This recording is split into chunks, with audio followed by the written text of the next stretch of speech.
And we're live. Let's get this show on the road, everybody. Tonight we are raging with Rob Multari and Mog Park. This is episode 62. Make sure that you head over to Ragin AVC on YouTube and hit the subscribe button. We are also simulcasting to Geek Insider. And while you're all doing that, go hit the button. I mean it. We're going to hit the intro. We'll be right back with Rob Multari and Mog Park talking about SNOW PAW. It's going to be good. Here we go. Ragin.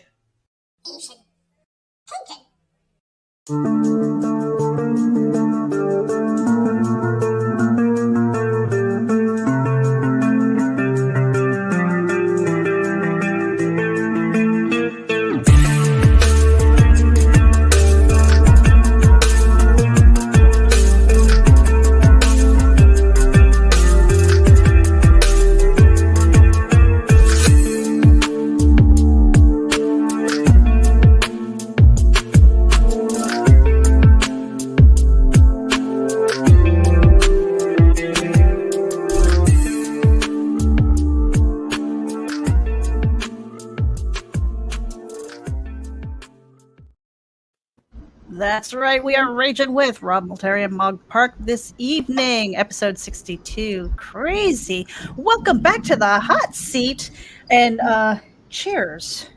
Cheers and all that good stuff. It has been a day. It is the end of the week. We need to get this on the road so we can get our weekend started. I swear this is for medicinal purposes only. It's been one of those days. Hey, Rob. Hey, Mog. Hello. TGIF. I know it's been like a crazy week. Kind of a crazy campaign. You guys are doing pretty awesome. Yeah. It's been going so well, and just like out the gate, it was like right now, and it's the highest backed campaign that I've had.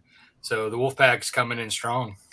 Yeah, in fact, the last time that we talked to you, I can't remember. Was it June or July? We were talking about. It would have been June or July. Right. Actually, it would have been June because it ended because it was May to June.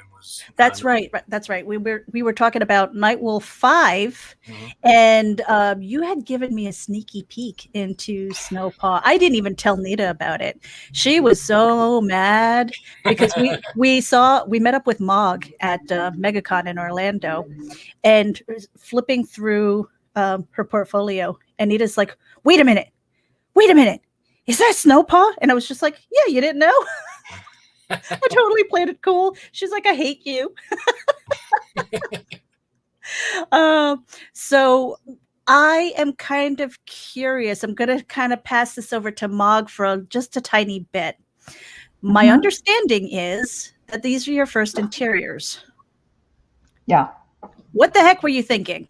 Well, but the thing is, I've done sequential art before, working for the Game of Thrones, like the storyboarding. Yes. And then before that, I have some, I would say, like manga. I have manga experience, and it's kind of similar. It never really came to fruition. And then, it's just here and there. And then, as long as you know composition and how the eyes move, it's kind of cool. And also, I have a good teacher, which is Rob. I mean, I don't know if he's a teacher, but he's a good writer. And he as for a beginner, I think it's really good to have a full script. So having a full script helped. That is something that, because we've had you on the show before, Rob, and I just want to let everybody know, I'm going to preface this first. If I glitch out and everything, Nita's probably out and these two are on their own, all right? I'm sure they'll be fine. I'm just letting you know, just in case, because it is live streaming. But so, Rob, we've had you on talking about your scripts and things like that, how detailed you are. And so I want to kind of hear what it was like for you two to kind of both work together and communicate. Did you feel like every panel had to have direction, or were you like creative, like Mog, you've got creative license, or was it down to like, hey, she's got the blonde hair, she's got the blue and green eyes, because obviously, Snow Paw made an appearance in Nightwolf, so some of those things, like how like intricate was your script for Mog? She ran away. Oh boy, she didn't like that hot seat. I'm still here. So I write my No, script. it's not that. It's, something's wrong with my. Yeah. Okay, well, we can hear you. That's good. Yeah, so I typically write my scripts out with enough description of what the action is. Unless it's specific to something they're particularly wearing that's different than like their character designs, I don't usually put, because like basically you're like, okay, here I hand off the character designs as reference. So, and then I'm like, this is their typical wardrobe, and this is what they look like, fully colored. So I don't go into detail about like exactly what like they're wearing, and unless, like I said, it's not the same as, for example, like the scene where she's getting dressed for the engagement party, that had to be a little bit more detailed, and but at the same time I was like, she's wearing a gorgeous engagement dress of the time that makes her look like a princess. Boom, take it and go, figure it out. And she did, and she showed me so many dresses from that era, and I'm like, oh. Who knew? Yeah. So yeah, it did. It did pull together quite nicely. And like I said, though, as far as like the act, I'm very detailed on what the action is, the camera angle, like down to like what their hands are doing, how their emotions are. That way, because I'm more like, the way I do it is very cinematic, and it flows much like, like you would with keyframes and everything, and same with the storyboard. But then, like, having the different angles, that's kind of given to them. I give them the panel numbers, and then they can make it fit how they want. And Mog has done a great job being very dynamic with how she laid out the panels for the pages. And sometimes it's like, okay, well, I can do this in one rather than two, or I need to split this up, or some instances like that. For the most part, but I'm like, and I'm very receptive if like the artist, like Mog, can tell me what they think would look better. I'm usually pretty good with it, unless it's a pacing thing or a particular reason or a shot that has to be there, to get the emotion, to get the story, to get the point across of what's happening. And I think it only happened a couple times that I can recall. For the most part, it was pretty good, simple working with each other back and forth. Yeah. For Mog, when you were working on the sequentials, because you said that it was very similar to like storyboarding and things like that, but what are some of the key differences, would you say, kind of storyboarding for a show as opposed to a comic book? Okay, so for shows, things are huge, bigger screen, so they want more scale contrast. So you would see, like, if it's a background, the character is this tiny in the background. But in the comic, that's when I quickly realized with Rob, in the comic industry, I mean, not in the comic paneling, it's not a really good idea sometimes to show something so far away, like tiny little figures. You have to really zoom in to the characters. So there was a lot of close-up shots, and that's where it was a bit different, and I had to keep on trying to force my brain to say, hey, come on, more close up, it's okay. That's I think the biggest difference. The feeling of Nightwolf compared to the pages that we've seen on Snow Paw are so vastly different. You have your dark, right, and kind of scary horror kind of thing, and then all of a sudden you see these bright, beautiful colors, the daytime, and all of these things. What was the thinking behind that, to have such a dynamic difference for her Genesis story? So I think, like you said, it is like with Nightwolf, it is a more of a darker, uh, story that has a bit of horror as well as the supernatural side of things, and I focused on a lot of that. And I kind of wanted to do something different. I didn't want it to just be another version of Nightwolf. I wanted SNOW PAW to stand on its own, and the fact that it's in Scotland and the very bright green colors across the country, I wanted that to be something that was very seen and vibrant. I wanted to be able to show that it was a different situation, and that and I also wanted to be more of a fantasy side, because I wanted to show too that like these creatures do exist, and they did more so back then than they do now, which in the present of Nightwolf, which there is a purpose and reason for that. You don't see them as apparent, or as obvious, and the world seems a little darker for it.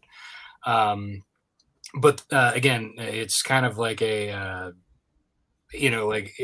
past has a little bit of a brighter, and then the future being a little bit more, again, more like a modern thing. To me, like it's like it's not. I'm not saying that like the modern day is wholly dark and evil. There's a lot of good things about it too, but I mean, like I felt like in the same sense, like there's so much, especially I think with her innocence, it kind of goes back to like the fact that this is her innocence, and she over the 200 years that she's been around, she's seen some shit. So in Nightwolf, you kind of have that, like, you've seen her entire wardrobe is in tatters, like she in issue 2, she's going to get the fully nice ensemble that she's gonna, her battle outfit, but over time, it ends up in the rags that she ends up, years later.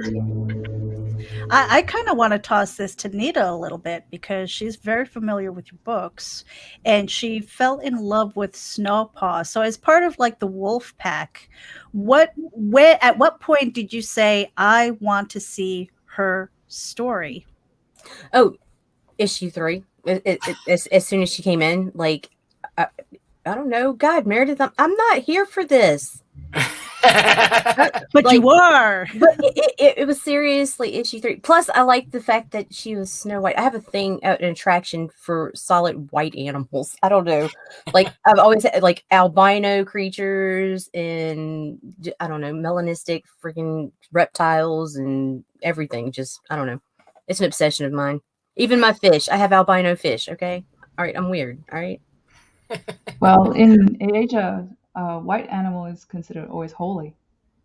So even if we say in Korea ate dogs, we would never kill a white dog. Mm-hmm. We would sacrifice it because it's holy, but we would never. And Rob just did that whole tilt that I'm very familiar with. So, Rob, when it came to the character designs and things like that, was it something between Nightwolf as well as Snow Paw? Was it something that was like you had character references from things? Did you have kind of like a Pinterest board, or you were just grabbing things off the internet? Like, what were the influences as far as character design? Personalities, right down to the dresses and their outfits, their attire. I think obviously had to go, like, particularly in Snow Paw, we had to go with the time for the most part. But I wanted to also show that her family isn't up to like the modern, well, at that time the 19th century fashion, because they're poor farmers and they can't afford that. So they still have hand-me-downs from prior generations and hand-sewn outfits, which hers is very similar to, like, maybe like something out of Outlander, which is like a 200-year difference. But like, when we were going through the character design, when we're talking to Mog, she came up with all the different garbs that they would wear in the 19th century. And I'm like, I know, like, I'm like, yes, maybe for like somebody who has money in the story. For example, like the seamstresses are definitely wearing very 19th century garb, and that's intentional. Whereas like her mother, herself, her sister, her brother, her father are wearing farmers rags, because during this time it's around the potato famine. The Highlands are bleeding out of farmers. They're leaving for either America or for industrial jobs, because this is the industrial age for Scotland and England. And so the Highlands are basically losing all of their their farmers. And so for these poor farmers, this is kind of like why they're wearing what they are. And I wanted to make sure that that was kind of like represented there as well. And and then moving like with as far as like character designs of the other characters, I wanted like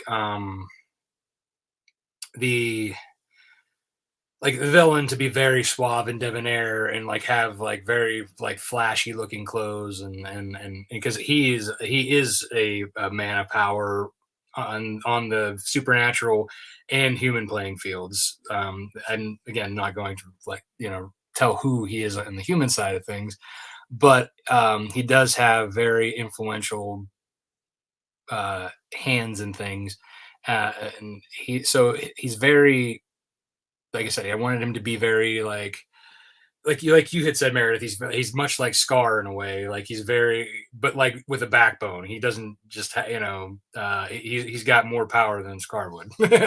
But he does let others do his dirty work in that manner. If he doesn't have to flaunt his power, he doesn't. But he could snap of his finger. He could call upon something much meaner than his werewolf drones. And then as far as like, so with Silvermane, of course, I wanted to have a Viking werewolf, because who doesn't, right? So that was something too that like I wanted to make sure that this this design was carried over from Nightwolf issue 5, because Carlos had to develop him for that issue for his quick cameo that he made. And so then like handing that off, like all these designs that Carlos had already done and giving them to Mog to make them her own, I think she did an amazing job.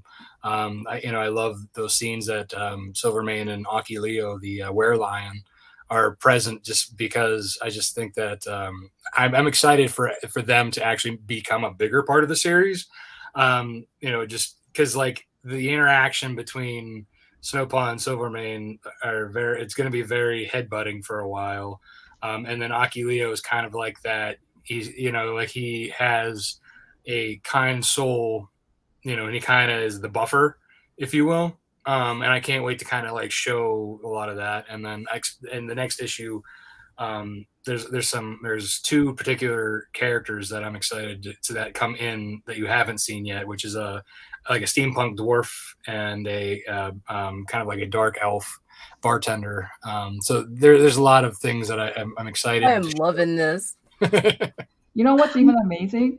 It's the great Silvermane. Mm-hmm. He is modeled he's gonna have that feel of Jason Momoa. Woo! Yeah, that's what I'm talking about, right? Yeah. An albino Jason Momoa. That'll be right up Nina's. I have to ask you, Rob, how much of SNOW PAW was peer pressure, and how much was it like, yeah, she was already on the roadmap, you guys chill? So I kind of intentionally slipped her in, so when I polled my audience, I had the 3 titles that have been in the works, like as long as Nightwolf has, pretty much. So that's the 4 characters that I have like on my website, that like the big banner. So I intentionally slipped her in there, knowing how much I loved her and how much I wanted to see something more. And it kind of was like almost like I know that she's gonna win if I put her in there. You know what I mean? Like that's how much like I think everybody loved her. Did you rig the election? That's what it sounds like. That's what it sounds I like. added the extra ballot. Mm. I had the write-in. We're on to you, Rob. We're on to you. It's all right. It's all right. But yeah, no. So I mean, I kind of knew that like there was something there with her. I mean, she's one of the fan favorites. Even like in my writing, I unintentionally gave her a lot more like character, that like she even at times overshadows, Nightwolf himself, which being the main character there, you know, like there's just so much to her and there's so much that I want to show of her past that I can't cram it into Nightwolf. You know, like with its 12 issues, I mean, I'm already like issue 12 has like a double, you know, sized ending to that story arc before moving on to issue 3, the new story arc. So it's like I have so much that I have to like cram in it, you know, and I don't want to inject it like where it doesn't feel right. You know, right? The guy do it's very sprinkly, very like it comes up naturally. It's not just shoved in your face. Yeah, that I can't stand when that happens. As a storyteller, you know, you can always tell when the ending feels rushed, when something is just, you know, like, this is where we need to end it, and then it feels like it chops off our feet, you know. And as a reader, it's very abrupt and not a lot of fun and often disappointing. So I'm kind of glad that you took the time to kind of carry her story over into another branch of this world of werewolves and things like that. That's what I want to know. I want to know where your werewolf inspiration comes from. Is it like horror movies or like maybe Werewolf Apocalypse? More so Werewolf the Apocalypse. But I actually had like, so before I even got aware that Werewolf the Apocalypse even existed, there's been like, so, you know, growing up, I would watch like the, you know, Scooby-Doo and the Reluctant Werewolf, Scooby-Doo and the Ghoul School, you know, like or any cartoon that had werewolf. There was I can't remember exactly what it was, like a monster camp. It was one of those short shows of like 4 different things. Like I forget, it was like the same guys who made it was Bass and Rankin. They did like it was a camp. Oh, nice. Yeah, something like that. But it had like, you know, monsters. It was a supernatural. It was like basically these kid monsters at day camp where these 2 humans somehow ended up. And like, so like, that's like the whole show is that these humans are hanging out and doing shenanigans with these monsters. And there's obviously a cool, you know, werewolf. And, you know, in general, just like I always gravitated towards the werewolf characters. But in movies, I always felt that like movies and TV shows didn't do it right. Mad Monster Parties. No, I don't think that was it. It wasn't it? No, but I do know which one you're talking about. But no, it was another. It had like Tiger Sharks was one of the other shows that was like involved in it, like because it wasn't shown all the time. It was like 4 different shows that they would show it. Like I can't remember exactly what it was, but I mean I do know which one you're talking about. But yeah, and you know, again, the whole thing, you know, there's a bunch of different, like I said, cartoons, and then getting into the movies and TV shows, comics in the same sense, like you know, like Werewolf by Night was good, but they had the same issue that the movies and TV shows did. They showed it was either they looked like a hairy dude, and don't get me wrong, as a hairy guy, I'm like, listen, I can do that. Just give me a week, right? You know what I mean? I mean, look at my arms. I mean, come on. Like I don't want dudes who look like me running around with fake teeth. You know what I mean? So that's one thing that I always was like, do it right. Come on, like you know, I have that like where I always liked the idea of them having an actual like more of a wolf head, you know, with the torso of a man, the paws and the hands were very like it was kind of a hybrid. You know, so you still had like a paw-like hand, but like a little bit of, you know, you had the appendages. Pads with the mobility of fingers. Exactly. Right. And then the claws, obviously. And then I had, you know, the hind legs were, you know, they had the canine leg, and then the tail, you know. So I thought that to me was the ideal look for what a werewolf should be, right? Half wolf. Hello. not hairy dude. Right. And a lot of times, like the ones that were closer to it were very grotesque looking. Yeah. And oftentimes, like you know, they made the werewolves be the villains or just a monstrous beast. You know. Okay.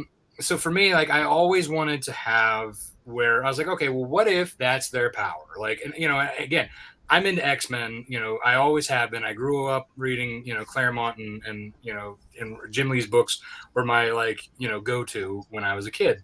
And also like with New Mutants, I enjoyed like Scott Lobdell's run on those as well. So like in the Excalibur series, so I was like heavily introduced also to like with Wolfsbane, who kind of has so it to me like I was like oh there's a character who can change at will and she can keep her own mental faculties, right? And she has a Scottish accent.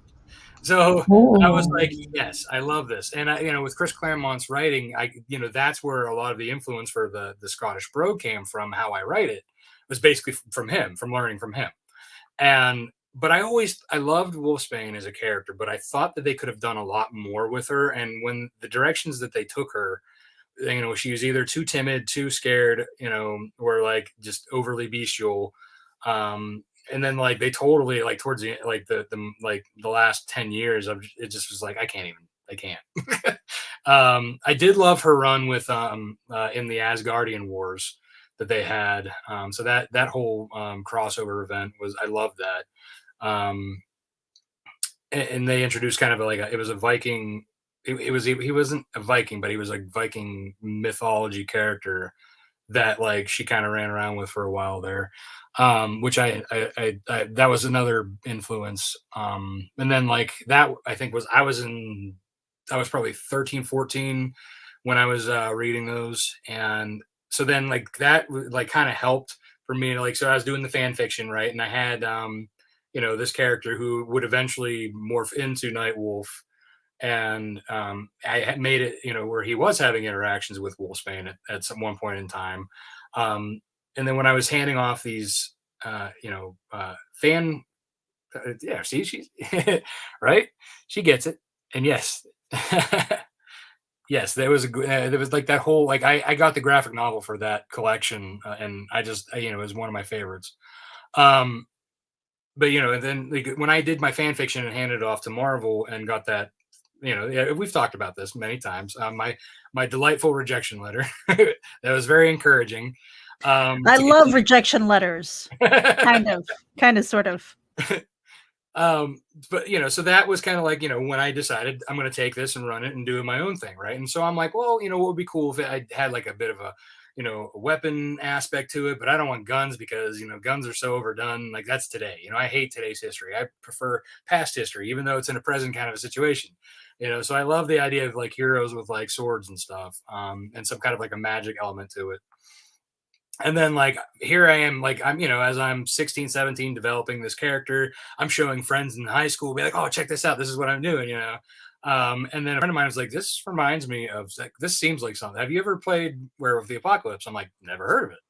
So he showed me the game book, the game guide, where you developed your character and all the like the gorgeous like, and these were very like comic-esque looking designs, and like because you actually had full shots of like a scene where these werewolves were interacting or with monsters or with people, so like I'm like, my mind's blown away. I'm like, yes, this is exactly what I want. I'm like, is there a comic book to this? And he's like, no, it's just a game guide. I'm like, what? He's like, yeah, it's just a game, kind of like Dungeons and Dragons. I was like, there's no comic. It just has all this great art and there's no story. He's like, no, there's a beginner story that you run with. I'm like, it's not good enough. I'm like, yeah. So I'm like, I remember like, I'm like, all right, I'm going to buy a couple of these things. I'm going to look into this thing just like, because I love the aesthetics of these characters and like in the weapons, I loved like the bone and silver fashioned out of thing. Like, so that was like, I loved every bit about that because it was like exactly where my head was, and then I saw it, I was like, yes, exactly. Like now I have a visual reference because like did you play? Did you ever run a campaign? I did one time. I had in high school. As a matter of fact, and I'm actually, this isn't. There's one part that I actually am taking and putting into the second story arc of Nightwolf. Basically, it was like my character kind of came upon a master vampire who was feeding on a victim in an alley, and I didn't have any weapons on me, so I had to roll the dice, and because they told me what was around in the alley, like so there was like a broom. And a bunch of random like articles and things and garbage like in the alley. So I was like, all right, I'm gonna roll the dice I'm going to snap the broomstick. As the vampire charges at me, I'm going to bend over and shove it through his heart. Uh-oh. I rolled the 20 die, and it happened. So I was like, yeah. So I'm definitely taking that somehow and putting that in. Nice. But so after that though, like, so after high school, I didn't have anybody else to play with. Even in college, like it was, they were like there was very little game players, and if they were, it was D&D, and it was so hard to get into their group, from nothing. So, for me, that's fine because I was in a band at the time. I was doing my comic stuff on the side, plus, being in college, and we lost Mare. But yeah, so I mean, that was kind of like. Shut up, Mog. Okay. Sorry, I want to know about your band experience. Oh, my band experience. So, all right. So I started off in high school. I was a lead singer, and our first band was called Cerberus. The three-headed devil hound from Greek mythology. So that was our band, and it was me and one of my best friends in high school, and his brother played bass. He played guitar, and then one of our brother's friends, one of our friends' brothers played drums, and so we did that for a while, and we weren't as good as we got. As we got older, we got better. Finally, my friend's brother decided he didn't want to play bass anymore, and we picked up my buddy Tim, and Paul, who was the one who's guitarist. He taught Tim how to play bass, so which is cool because Timmy picked it up naturally, like you would never know. But that's kind of like where it led into, like, a lot of the songs that I use for Nightwolf as my theme songs were some of our band's recordings from back in the day. And since they're sitting collecting dust on my computer, why not, right? And they were very, it felt very right for, like, some of the themes that were going on with the story, and the music just went along with it well. So why not? But And something else that really interests me is I want to ask Mog, could you talk a little bit about your preferred art style and what you did? Because nowadays in comics, we see a lot of digital, and those that are traditional usually are markers or maybe pencils. And I just love the fact that you paint. Thank you. My preferred would be like an illustrative style, kind of, I would say early 1900s, late 1800s. Watercolor wise, gosh, you know what? You wouldn't know these names, so I'm going to tell you modern names. Like the guys who did Lord of the Ring conceptual art, like Alan Lee and John Howie, they do a lot of watercolor and pencils. So that was my influence. And for oil, I would say I do like mixed media oil. It's a lot of MTG artists, they do that. Surprisingly, a lot of Magic the Gathering cards artists, they still use a lot of traditional medium. So yeah, so those are my inspirations currently at the moment. I just think it's beautiful. It's incredible to watch you work. Like, I feel like a stalker sometimes. Like, I'm like, I'm leering over your shoulder. I'm like, God, she's amazing. So, Thank you. Yeah. So Rob, what motivated you to seek out Mog for your sequentials? So I had been following her for a little bit after, seeing some of her cover art, right? Seeing the samurai versions of X-Men and Batman and Batgirl, all those different things that she had done. So, and then I found out that she did stuff for Game of Thrones, and my wife and I are huge fans of Game of Thrones. So, just kind of like, liking her stuff and following along like that. But it wasn't until I did a live signing with Henri Campan, who had me on for his first edition of the live signing with Henri. I had sent him several issues of Nightwolf. It was 1 through 4. I think I sent him like 3 sets of that, and then like maybe like 1 and 2.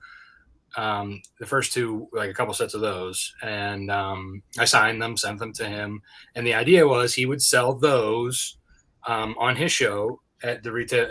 Like I gave him wholesale pricing. He would then make his money back and get whatever. And then he sold out of the sets that were from 1 through 4. Mog had picked up in I think 1 and 2, and then had to come to me for the remaining issues.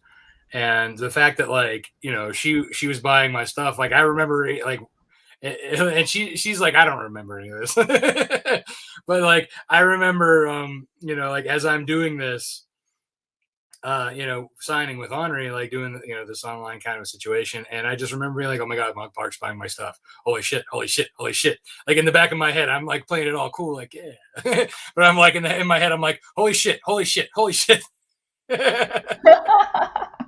So, Wow, so you could have fooled me, man. well, you know, like I said, I was playing it cool. You know, I had my video chat face on, right? In my fanboy head, I was going.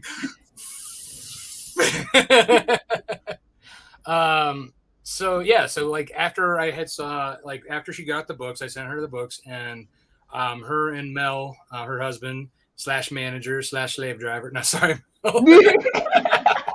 Come on, Hey, man. now we love Mel. He is only I know, looking Mel- out Mel- for Mel's Mog's good. best interest, and he knows he's got himself a treasure. So Yeah, he's my Meredith.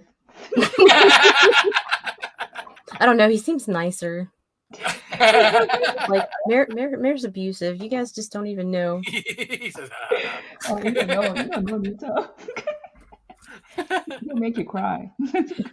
but you know, they both were, you know, commenting. Like, Mog had shared this very nice, you know, thing about Nightwolf, about how she enjoyed it, why she enjoyed it, and Mel also commented, like, he was vested, and like, I'm seeing this, and I'm like, you know, so I didn't freeze. I just was in awe. Yeah, please don't. Nobody else do that to me tonight. I couldn't handle it. Oh That's my why I had God. to specify so that you didn't think that. Because then I would be like out, and Mog would be here by herself painting. I mean, she's done that before. What? It's like, I'm the behind the scenes. I don't know, man. It's weird. So how far out is Nightwolf is in your head, and what you have written out so far? How far out are you scripted? How many more stories are we going to see here, and spin-offs? So, well, I don't think we're gonna have any more spin-offs.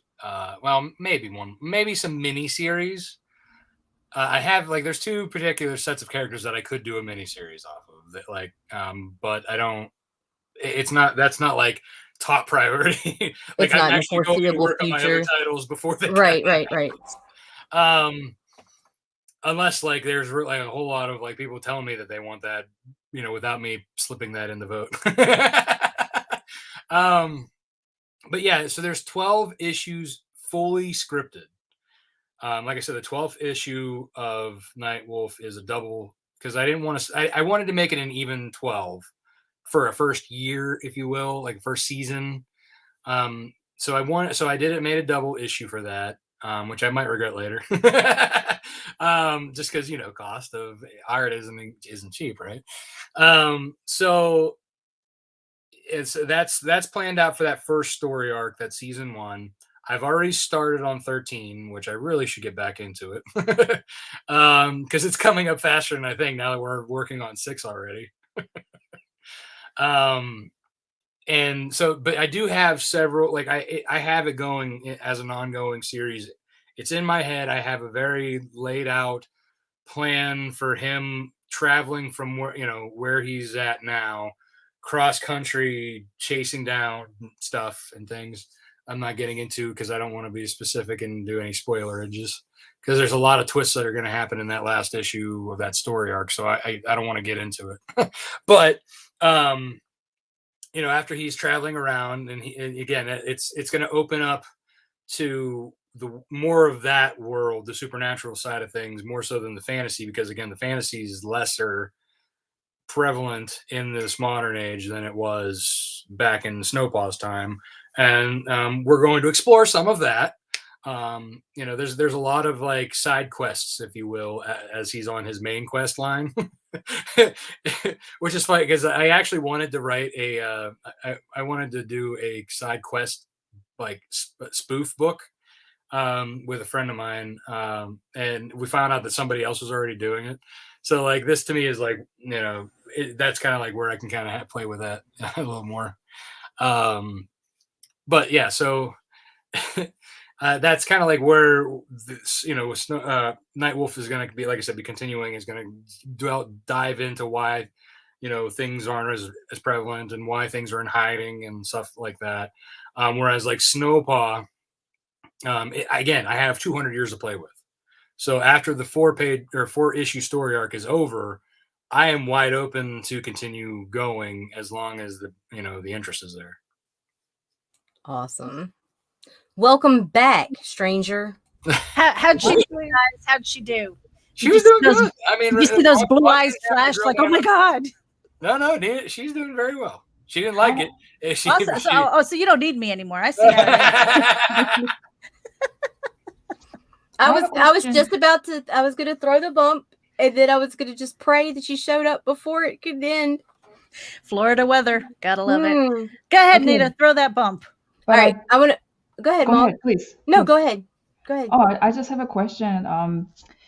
Rob, when you typically write an issue, how long does it take with all what's going on in your life?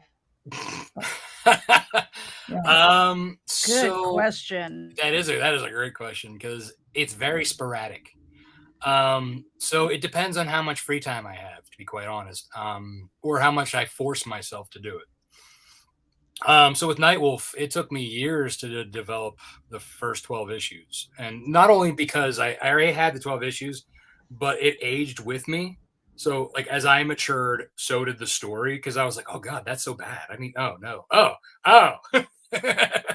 So I had to change. So like before I decided to release it and hand it off to an editor, I wanted to be super happy with it, and in between life, like I had, started working on the first issue when I was 17. I'm 39 now. So that tells you a lot, right? And the first, so I approached Carlos in 2013. So that's kind of like how long that took. But that was also, I had, by that time I had 2 kids, now I have 3. And now I think life is starting to like even out a little bit. Like, the boys are self-sufficient. My daughter just turned 4. She's almost self-sufficient. So I can do stuff while she's playing instead of having to like, deal with all that stuff. You know what I mean? And what's this free time you speak of? Well, it's not much. Believe me, it's not much. There's nights where I'm up late or I'm getting up early to be able to accomplish the things I need to do. I mean, I remember you guys posted that you were saying about being up late or whatever, and I'm like, I'm just getting up. It was like 6 a.m. Yeah, that's usually about our downtime. Yeah, it's like, okay, it's time. Let me take a nap before I have to get up and be a mom, and right. It's crazy. It's wild. Yeah. This free time that you speak of. Yeah. So, but and what's funny, what world are you in? So, and it's too. It's like, if I find a lull at work or something, like let's say I'm taking I took a break, or if I like finished up a project and I'm waiting for approval and I have nothing else in my pipeline, I'm like, okay, I'm going to take a little break and do my own thing. So I keep busy. I'm constantly doing stuff. The same with like, if I'm at home and like, I can't just sit still and watch TV. If I'm watching TV, I'm doing something else. Like I'm either doing something on my phone, like, promoting whatever, or like if I have an idea, I'm like texting it, or I have like a list of things that I need to tackle the next day before I forget. I'm sending myself, notes in my own like text. Any way possible that I can be productive. As I'm watching TV, I'm like, and my wife's like, how can you pay attention? I'm like, oh, this is happening, this is happening, this is happening. It's my attention deficit. I'm constantly like, does that cause problems? Because I mean, my husband and I, we have an understanding, like when I'm here, I'm working, and he knows that I work from home. So, we do have that separation and stuff, but I'm always here, Right. and do you kind of get that? How do you balance that though? All right. So when it's after I'm done with work at 5-ish, I'm playing Mr. Dad or Mr. Mom. I'm taking the kids to their sporting events or to dance or swim lessons. And then I come home, I get dinner ready, and then I got to go back and pick them all up. And, so I'm constantly, once I leave my computer, I'm driving, cooking, getting things ready. Caffeine's my friend.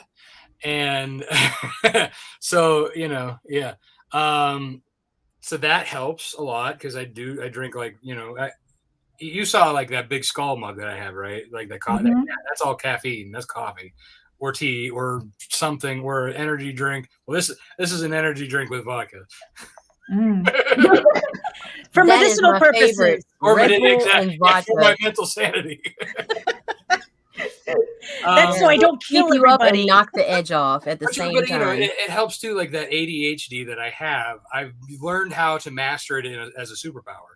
Because I'm not only am I doing like one thing at a time, I'm doing multiple things. I'm the best multitasker anybody could ever know. I'm like if you you can see the screen here. That's one of 3 on a different computer that I'm not this is a Mac that I'm looking at you right now.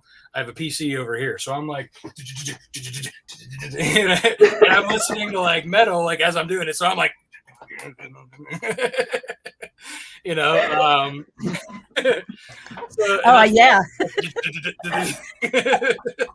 But it's got to be devastating then, because I have my OCD, ADHD, I have my issues. So it's got to be devastating though when you're having an off day, when you're feeling sick or something like that, and then all of a sudden it just feels like everything crumbles, and you're like, oh my God, I'm never getting back to real life again. It's only if I have a headache or I'm barfing, I'm not at my computer. Legit, if I have a cold and I feel like complete ass, I don't care. I'm sitting at my computer. I got dude, tissues. I was here with COVID. Yeah, right. I mean, everything. Legit. Unless I can't literally pick my arms. Even with a bad back, I'm in my chair. I got a heating pad. I got an ice pack. I'm sitting uncomfortably. Just but I'm still doing it. Yeah, I totally feel that. And if I'm so tired, I typically will crash once or twice a month. There'll be a weekend where I just after I'm done doing everything with the kids and getting stuff taken care of, if I am on the couch with my daughter while she's watching Blippi or Baby Shark or something, I'm going while she's sitting on me. I feel that. So that's my nap time. That's my recharge. I remember one time it was so exhausted, just kept on going, going. And it was during a lecture and I was taking notes, and I'm not a very good note taker because everything is I'm trying to write down every word instead of just the bullet points because I can't help myself. And I don't know, at some point I must have nodded off, or I don't know if I fell asleep or if I was snoring. I have no idea, but my words got smaller and smaller. And at the very end, in teeny tiny letters, it said, "Help me." And I was just like, oh, I need to take a nap. That's awesome. Take a day off or something. You were mentally telling yourself, stop it. Right. Just to recharge, man. Yeah. Eventually we do break. Mine was 48 hours nonstop freaking work. We had double the pushes we'd normally have. And it was just sleep is for the weak. And I just went. And I go in the kitchen and my daughter asked me a question and I threw her the most irrelevant, unrelated answer you could possibly imagine, and she looked at me and she's like, "Mom, are you okay?" And I was like, "No, I'm not stroking out. No, I need a nap." I was like, "Can you hold down the fort for me?" Right. And she was like, "Yeah, go." And then it was 12 hours later, I woke up. I mean, I remember there'd be times, and when you guys weren't helping me promote stuff, when it was just me. And I remember it was probably midnight. I'd be laying in bed with the covers over my head while my wife is sleeping. And I remember at one point I got so tired that I dropped the phone on my face and I was like, oh. Been there. I'm like, oh, been there. Hiding under your blanket like a blanket fort. Rob, come on, man. Like to disturb your spouse. Well, I'm pretty sure that I was also the carbon monoxide from breathing was was passing me out too. I'm pretty sure that had something to do with it. As I'm it's hot in here. Fogging up my phone. So it sounds like overall, it's a good idea if you have 13 issues done before, or 12 issues done at least before you start a campaign. Yes. So like, all right, for with this in this instance, going back to your original question, with SNOW PAW, it took me a year to do the first issue, but that was like because I did a lot of like research. I wanted to make sure that the historical stuff was right. I wanted to make sure things fit. I didn't want to just like slap it together. I wanted to have I wanted to be different. I wanted to have a good plot line. I wanted to make sure it worked. And so now that I have all that already figured out, issue 2 has been more of a breeze, and it's not taken as long. And I already have an idea where everything's kind of going for that. And, again, it's just a matter of me sitting down and actually finishing it. Yep. Now, Mel has a really good question here. Will SNOW PAW stay on the island, or will she be traveling to many countries? She will be traveling. As a matter of fact, this issue 2, she will be leaving Scotland and heading to England. Ooh. And we're scrolling through the campaign here just to get some of these images, because anybody who's tuning in, make sure that you get over to the campaign. We've got all the links to the Kickstarter, as well as the social media links for Rob and for Mog. Make sure that you follow them everywhere. Just don't peek in their windows, because that's weird. I don't know. Unless you guys are into that kind of voyeurism kind of thing. Nah. Just keep it clean, folks. Keep it clean. But this is what we were talking about. This artwork is just so bright and airy and speaks of the old world and everything. Mug, with some of these character designs and things like that, in addition to Rob's direction, what were some of your other inspirations? Like, did you have kind of a dream board, or just, like I say Pinterest because a lot of people use that just for references and things? Yeah, I had a lot. Also, Rob actually had a lot of good references, and whenever I asked him specific questions for a certain material, he would give me that specific answer, and that really helped expedite the time researching, because I can easily get into the quagmire of research, and it just it's something and can't get out of it. But usually, already, like, I do have a lot of I have a huge database visual board of each categorized on by elements and props and everything. And that thing I've been building it for years. So sometimes whenever I need something, I can quickly go in and find it. So yeah. And so one of the things that I noticed when I was kind of going through these pages is there are some elements where it feels very much like stained glass. You have the really bold lines and things like that. That's kind of like my interpretation, but I love that look. Was that something that was kind of purposeful, or was it like how did that come to be? Or am I seeing things? I don't know.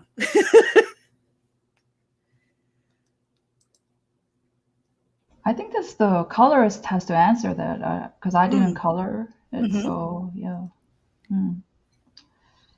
Yeah. Rob, for as far as like the bold lines and things like that, we see the outlines and things like that. And again, when I see it, I was just like, oh, it's kind of got that.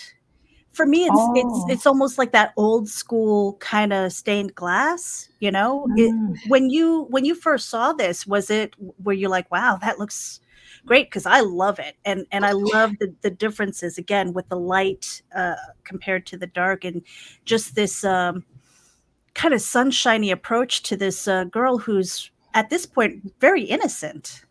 Yeah, so a lot of the lines, there was most of the times Mog had those hard thick lines as the separation points, but there was also times where I was like, you need there. I think there was a couple pages I was like, remember when you did this over here at these pages, you need to do it over here and keep that same feel. And because because there's like sometimes where like things like the background and the characters like started to blend. I was like, you need to like but yeah, she for the most part she did a lot of those separation lines and to kind of get that that hard feel. And then when Bruna took the pages and then put them to color, like I rarely had to say anything to her as far as like like direction. It might have been like one small tweak. I mean, Bruna was like very on top of it. She knew, you know, she made darkness and fire look like gorgeous. You know what I mean? Like it just like the way, like even like the darkness is bright. Yeah, it is.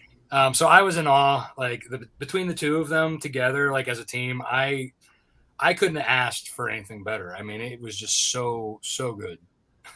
Yeah, and even this these images here where it's clearly dark, you know, but it does it still has that element of, you know, obviously here danger, you know, evil lurking and things like that. It just amazes me how the fine art can come into this as far as colors, as far as you know, like the direction, because you were saying, you know, like here he's kind of panning, you're panning down onto this, so he's walking up the plank, so there's a certain perspective that you've achieved here, which is pretty amazing. Yeah, I threw a lot of those at her, and she probably cursed my name. Not really, no, because I have a huge background doing environmental art, so it's not that. Nothing. Yeah, not so like deal. even this is what do they call it? The eagle's nest on a ship. Bird's eye view. Yeah, bird's eye. Yeah, that was. I would either, you know, when I would say it in the panel, it would be like a high angle or a extreme high angle. Right. You know, because I do like changing the perspective and the angles. You know, because I hate when panels and pages are very stagnant. If it's straight on, it's not as interesting unless there's something going on in the panel to make it interesting. Whereas for the most part, like having, you know, again, I do a lot of very cinematic setting up of my scripts. And then, you know, Mog just killed it when it came to like actually taking those camera angles and executing them. When it comes to that cinematic feel, you were saying, you know, you do a lot of multitasking and stuff. You're going from like one monitor to the next and things. You got the rock and roll going or the metal and, you know, and all that stuff. When it came time to write for SNOW PAW, again, that whole until it gets dark, obviously, you know, but like that, all that sweet stuff. I mean, were you listening? Like, what were you listening to? Was that the inspiration? Or it's like, oh yeah, it's time, you know? All right. So like when I'm like actually writing, I will have like background noise. Like, you know, I'll turn it down and just let my playlist go at whatever it is. There's not like a particular thing that I'm listening to, or I'll just put on Octane on Sirius XM and just let it go. But I'll turn it down to like where I can just hear it. So that it drowns out like noises around the house, because otherwise I'd be like, what's that? What's that? Right. The worst thing, especially when you have kids, is when it's quiet. Then you're like, oh damn. Yeah, well, that's it. Like I have like they may be downstairs, but like when they're in the living room, they're right below me in my office. Like, so I'm in a bedroom upstairs, which is my man cave, and they're directly below me, so I can hear if they're going So yeah, I mean, oftentimes like when I am getting a minute to like work and like even when I'm on vacation, like if everybody's taking naps, I get my computer out and I'm doing stuff. Matter of fact, when I did my first successful campaign, half of the page was designed while I was on vacation. But yeah, in general, like with the writing, like I try to like I want to be able to like I try to block out the outside noises with a little bit of regular, beats or whatever. Like I said, I'll turn it down, let it just drown out the rest of the stuff. And then I'll kind of like just in my head, visualize the movie as it goes in my head. And then I'll just start writing. And sometimes I work too fast in my head for my fingers. So like, I have to go back and like, if like I've typed something that's like already like 2 panels away, mixed in with something, I'm like, oh no. So there's a bit of that. But yeah, I mean, like I constantly daydream while I'm doing stuff, or if I'm doing something that I'm not mentally involved in, something monotonous, or if I'm exercising, or if I'm doing, just what, something that I don't have to actively concentrate. I'm constantly playing these things in my head and figuring out, okay, what can I do to make this better? And then I'll rewind it in my head, go back and inject what I think is better. And you know what I mean? Like it's a kind of like, even when I'm laying in bed before I fall asleep, I'm thinking about the story. I'm dreaming about the story. You know what I mean? Like, so there's a whole lot of like already pre-planned stuff that I'm trying to work through before I actually get to the page. When I get to the page, it's all right. Now let me throw my first draft out there, go back and do it again, and then give it to my wife to make sure that it's not all a bunch of dyslexic gobbledygook. And then I hand it off to the editor. She's the first line of defense, huh? She is too, and it's sad. I feel bad for Clay Adams because I was kind of under like a pinch to get him my my 8-page for his anthology that's live. Mm-hmm. So I was like, and I didn't. There's 2 reasons why my wife didn't proof it.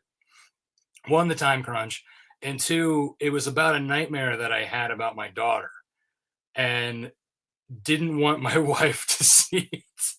So I'm not showing her this story because 1, it was one of those ones I woke up crying from, and I don't want her, 1, either being mad at me for even like doing it or even thinking it. You know what I mean? Like it's like that kind of like, but that's like the only typical time that like usually she's my go-to. She proofs majority of the things that go out as far as like my email list and stuff like that.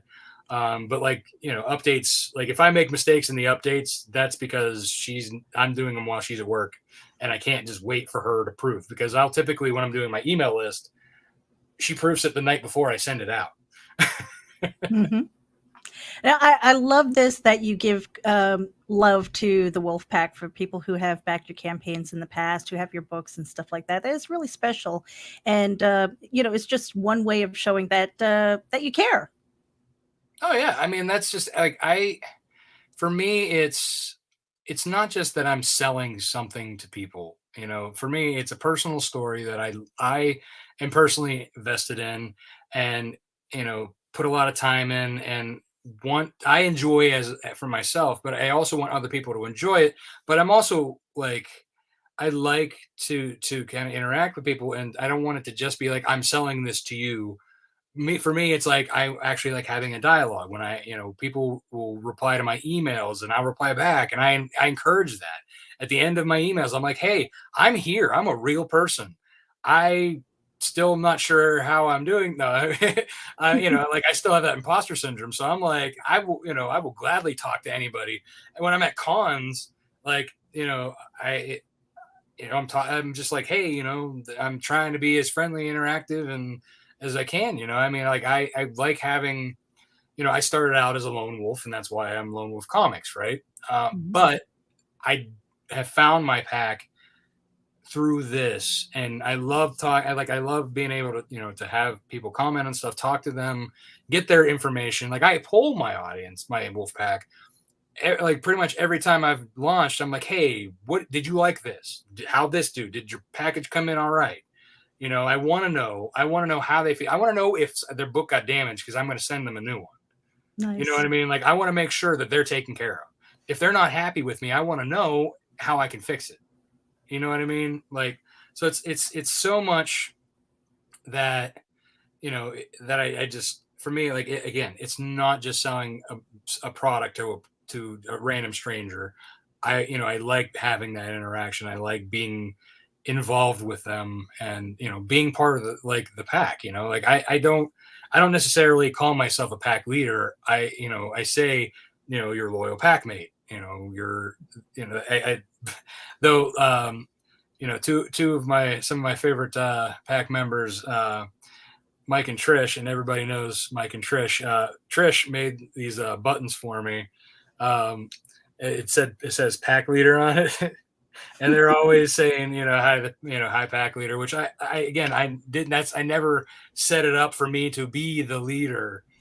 You know what I mean? Like I never saw myself as being that alpha, if you will. That's what I was about to say. If they're gonna do something, they're gonna say pack leader. They need to get it right. It's alpha, dude. Alpha. Those two can say whatever they want, Nita.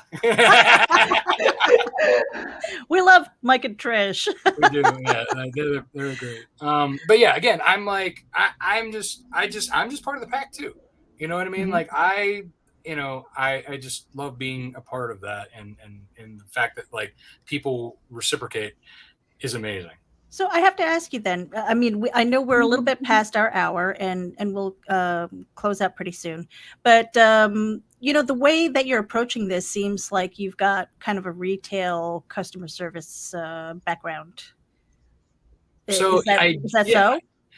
I worked at Best Buy Mhm. while I was in college, and I was very like customer service to me was number one. Yes. I wasn't making commissions, so like that wasn't a thing that I cared about. Like I didn't care about the sale per se. Like I didn't care if I was making Best Buy money as much as I needed to, because I needed to get paid, right? I mean, I was getting paid hourly, but I still needed to make sure that I was doing. But for me, I felt that I'm like I was selling TV. I was working in the home theater department at first, and I was selling home theater systems, like the big screen TVs with the surround sounds, the core, you know, like, and for me, I tried to cater it to what they needed.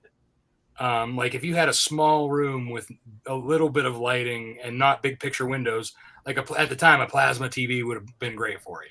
You know what I mean? And I was like, hey, this would have been great for you because, you know, the plasma is great for darker areas like a basement or, you know, a bedroom or something like that.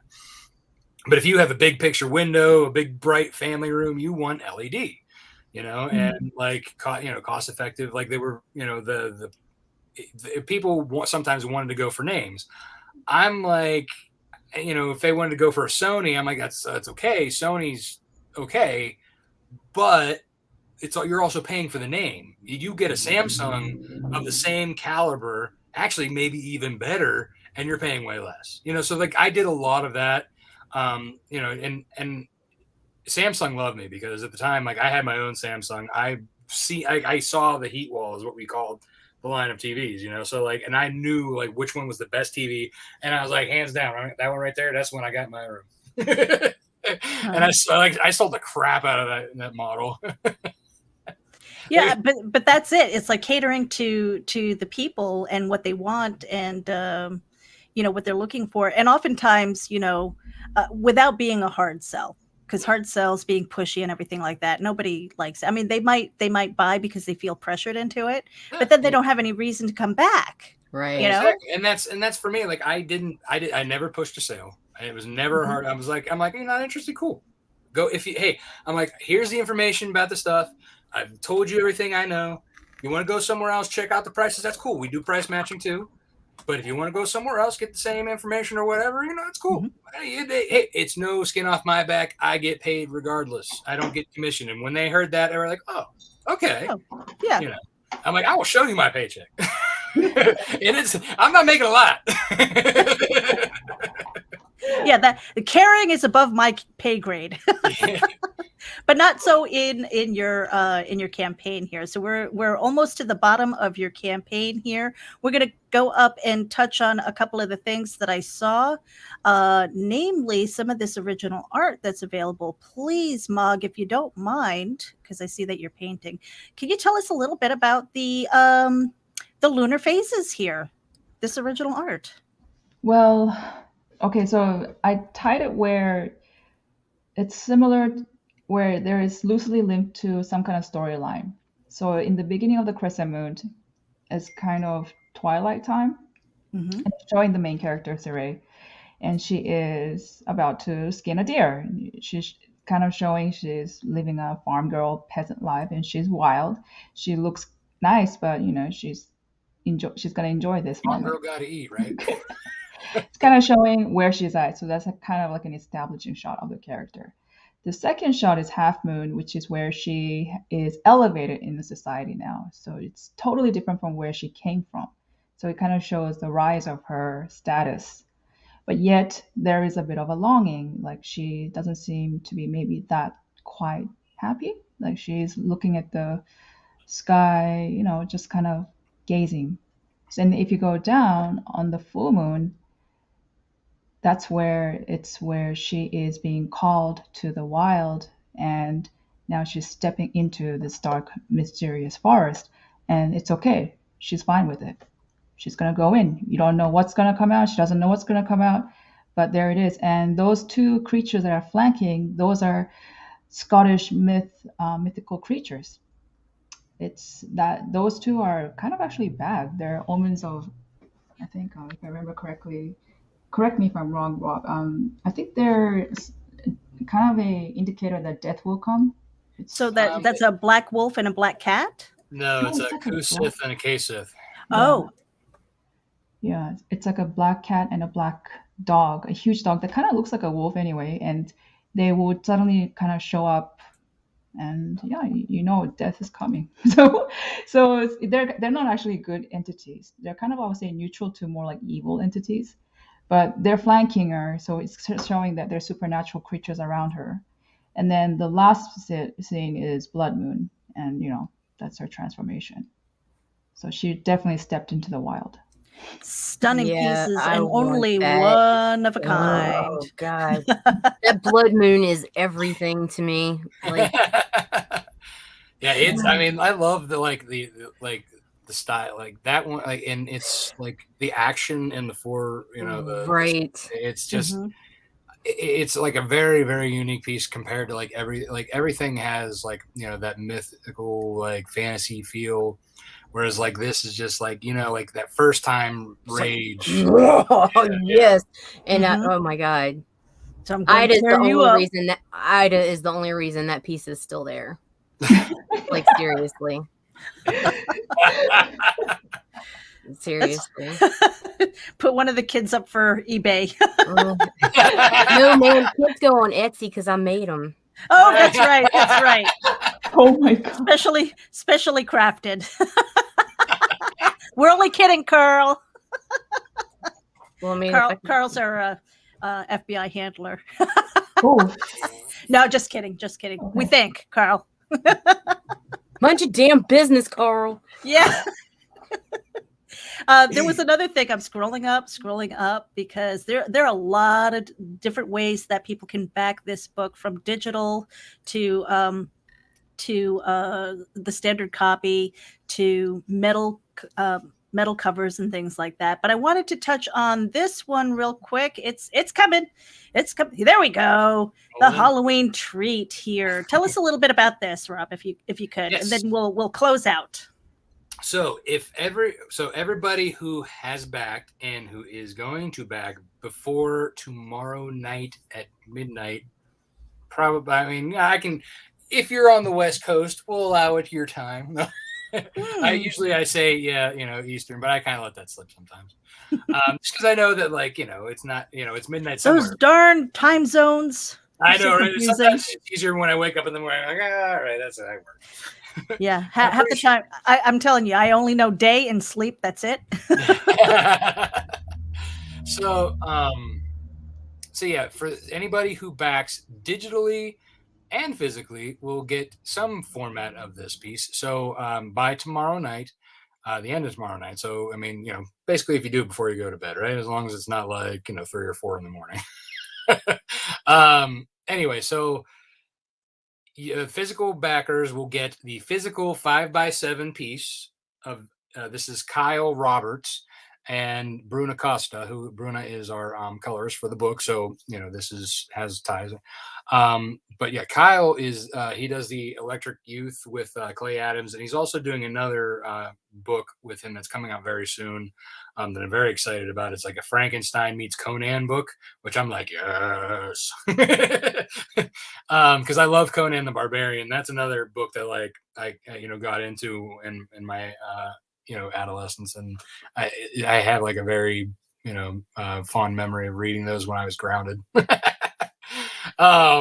that's not punishment, Rob. That's not punishment. when you're dyslexic and you're learning how to read, Okay. that's the only thing you're allowed to do. That's your excuse and you're sticking with it, right?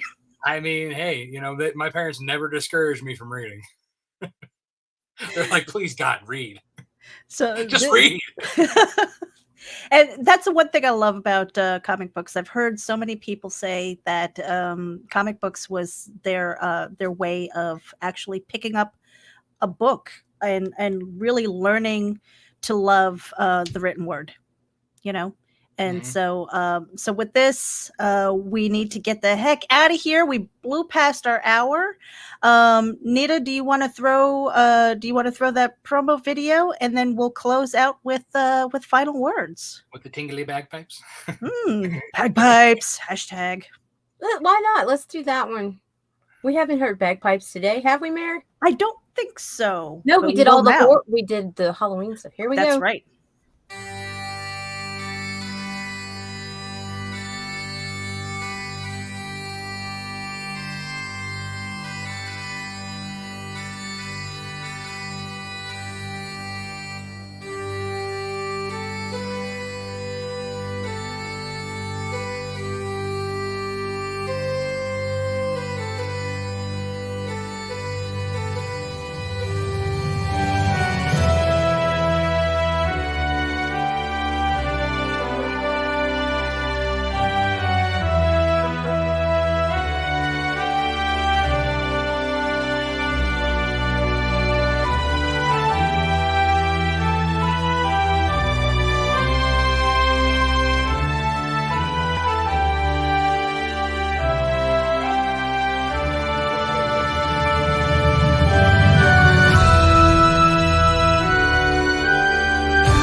Awesome. Nothing like bagpipes any time of the day. I love that transition with the eyes that you guys did. For that was amazing. She killed it. She killed it. I was like, that was oh something. I was like, God. oh my gosh, when I saw that, and I was like, Cirilla is SNOW PAW, and I was just like, oh, and I was like, please let there be a panel that I can kind of line up their eyes, and it was so fun to do that. When you're watching the video builds in the background, it's like line, okay, there's a peak here, so there's a beat change, and it's this and it's this, and so you really don't get the full picture of it until that last time you press play. And it was just like, oh my God, the hair on my arm stood up. I'm like, you are so amazing. I want to lick your fucking brain. Oh God. It was awesome. So here we go. SNOW PAW #1. It is on Kickstarter. The links are in the show notes. So make sure that you share it out. If you backed it, great. If you haven't, share it out. Put it on your wish list. I'm sure that it will be around and available when Rob does another crowdfund, or maybe on your website. But this ends on November 3rd. So you've got an opportunity to get over there, get some original art by the lovely Mog Park, and of course the story by Rob Multari. Get over there and give it some love. 5 days to go. Let's do that. And so tomorrow night, get the Halloween treat. That's right. You need that in your life. You didn't know you needed it in your life, but you do. Don't be like Charlie Brown. Don't just get rocked. So now we've already we've asked this before of you, Rob. So we're going to ask Mog first, and then your answer might be different from the last time. But Mog, for anybody as an artist, of course, any artist who's coming into the comic book industry for the first time, what would be the best piece of advice you could give them? Just please be diligent. Just always check your emails. When somebody asks you a question, social media, please answer within maybe 2 days at the most. Yeah, reasonable time frame. Don't let them just drag it out. Yeah, that's like, oh my god. Yeah, you could lose jobs that way. Yeah, please. Yeah, correspondence. I know you want to just stay home and ignore everybody, but please answer the emails. Please answer the social media. Schedule time to answer. We're all troll people. We really are. I'm talking from personal experience. Me too. Rob, what about you? Anybody who's writing comic books for the first time coming in, what would be the best piece of advice you could give them? Don't skip on the art. If you have an artist in mind that you would love to work on your book, I mean, as long as they're not like already working at Marvel and DC, don't be afraid to ask. I mean, and I know art's not cheap. There's ways to find it beforehand. I mean, there's a lot of us who have, so try and save up, because you're going to be paying for it, and they appreciate that. That's the artist. That's how they make their bread. Yeah, Rob fed me. And Mel and your kids. Also, another one, if you guys really can, is get a Mel. I have Anita. So, Anita, what were you saying? You gotta know what? We normally don't pay much attention to the comments during the interview shows, but I'm so curious. It says, ask her about the first email for Game of Thrones. So, Mog. Yeah, they were saying, hey, yo, I love your work, man. Do you want to work for us? And I didn't check that email until like 6 months later. Look at Rob's face. So Mog is like, do as I say, not as I do. I don't do that anymore, okay? No, from experience now. From experience. If I saw something like that, I would have been like, who's pulling my leg? I know. Get out of here. I'd have been like, spam. Seriously, I'm like, I don't believe you. Who is this? Yeah, actually I did. When I finally did read it, I said, Mel, I gotta delete this. This is a joke. This is spam. They're trying to give me a virus. Spam. They're saying like this is like HBO, blah blah blah, and then they would say production company, like list of production company underneath working for them, and they were saying something about from the executive producer, and then writing their names down, and I mean I thought this is a joke, man. They just want money from me. Right, it's like my Nigerian prince, man. Where are my billions? Come on. Yeah, and then Mel was cooking. That's not real. Yeah, and he said, I'm "Wait, sorry, stop." Nita. Stop. And then he ran and he's like, you idiot. Oh no. What the F? Like this is legit. Oh, that's why she needs a Mel. Yeah, he was so pissed. That's fucking hilarious. Oh my god. He's like, we're gonna go to them and we're gonna bow and we're gonna be like, pretty much please kiss the ring, bend the knee. You had to go bend the knee, Mom. She knows not what she does. Well, he created a long apology email. And we prayed and he kept bringing it up, and I thought, hey, why just give up, man? Like, don't pray anymore.